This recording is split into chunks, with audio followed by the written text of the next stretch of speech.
Αυτό εδώ είναι ένα νερ. Και τώρα θα δούμε πού βαράει.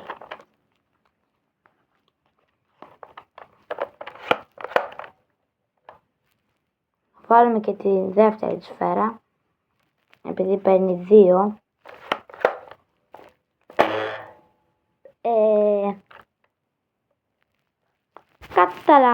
Κατά λάθος, είχαμε ένα πρόβλημα.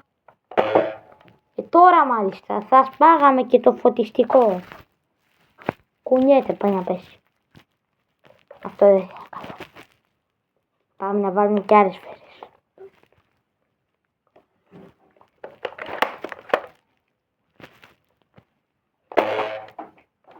Προσπαθούμε, από ό,τι βλέπετε, κατά κάποιο τρόπο να διαλύσουμε το φωτιστικό.